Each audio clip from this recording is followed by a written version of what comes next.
Ladies and gentlemen, Alex Jones here with a emergency alert message. It is Saturday, June 20th, 2015. And before shooting this special report, I spent hours. I'm going to give you an emergency alert, but first I'm going to talk about some other shit. That's just a radio ploy called a teaser or a hook to keep you engaged while he fills the air with shit.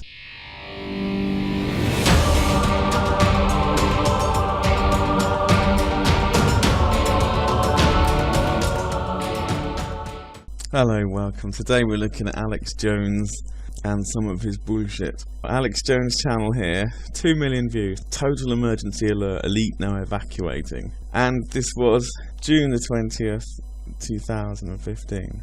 Alex Jones provides a lot of information. Conspiracy theorists have this expression to wake up to the pyramid scheme, to the Illuminati, to the way society runs, and all the negative connotations that come with it. Alex Jones will investigate the Bilderberger meetings or expose something like Bohemian Grove, and what he does is interesting, but what he does with it is nothing.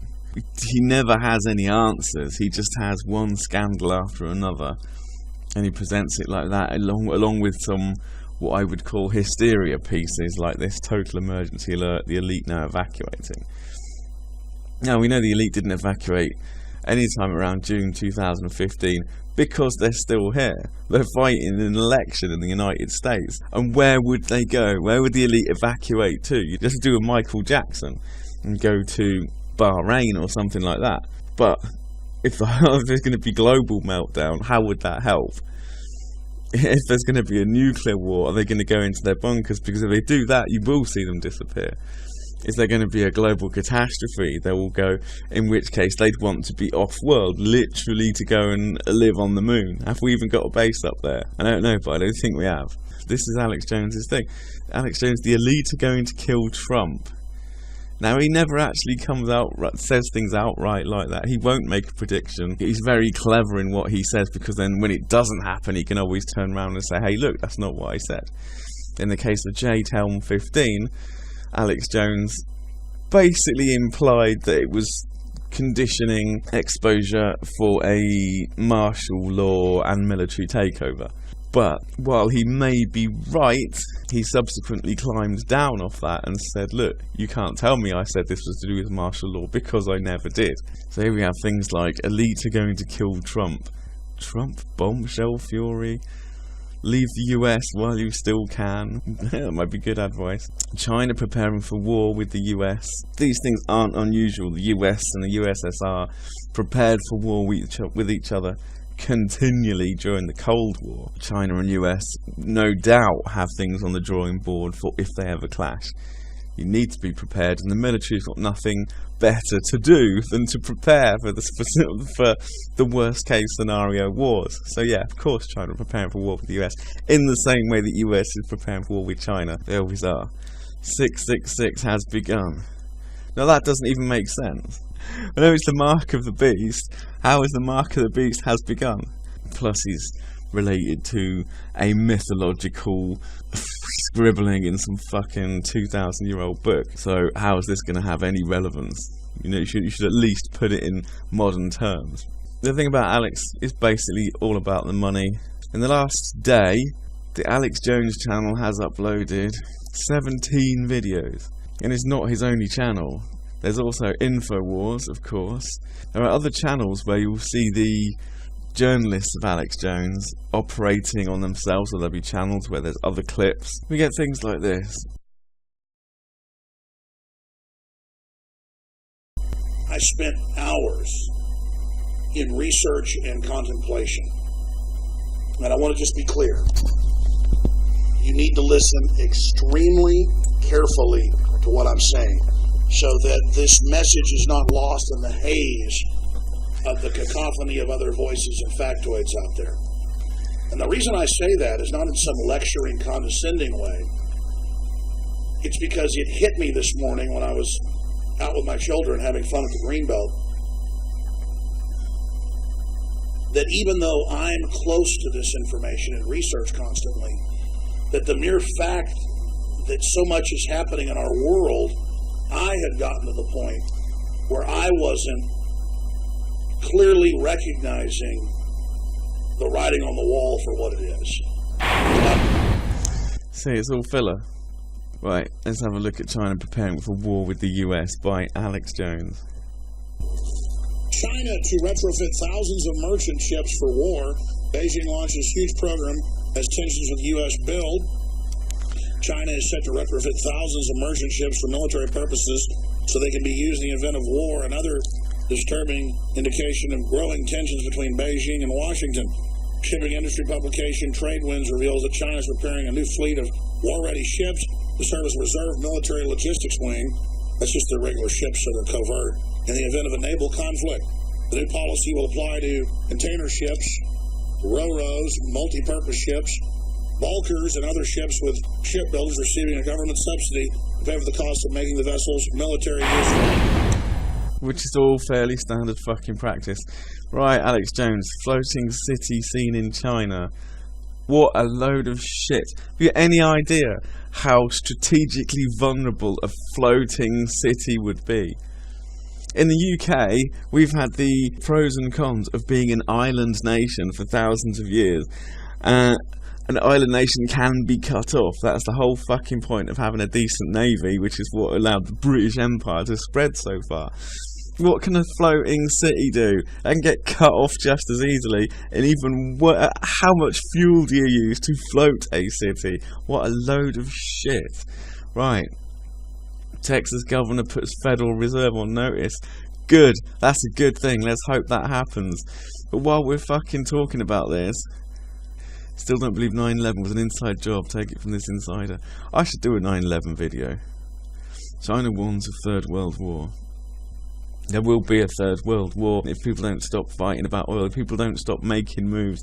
They're using Afghanistan and the fucking Middle East to have a proxy war with Russia and America. And, you know, if they don't stop that, it will become a real war. It's as simple as that. Now, your problem is not whether the Third World War is on the drawing board or not. Your problem is, what do people do about it? Now, this is where I've got a fucking problem with all kinds of keyboard warriors. I'm joined by one of the most influential figures in modern American history, someone who has quite literally changed this country from the bottom up. With the publication of his book, Unsafe at Any Speed, half a century ago, Ralph Nader ushered in the modern consumer rights movement. Since then, he's run for president 5 times, started a number of nonprofit advocacy organizations, and written numerous books. Tonight, he's here to talk about his newest venture, a groundbreaking civic mobilization called Breaking Through Power. This is Ralph Nader.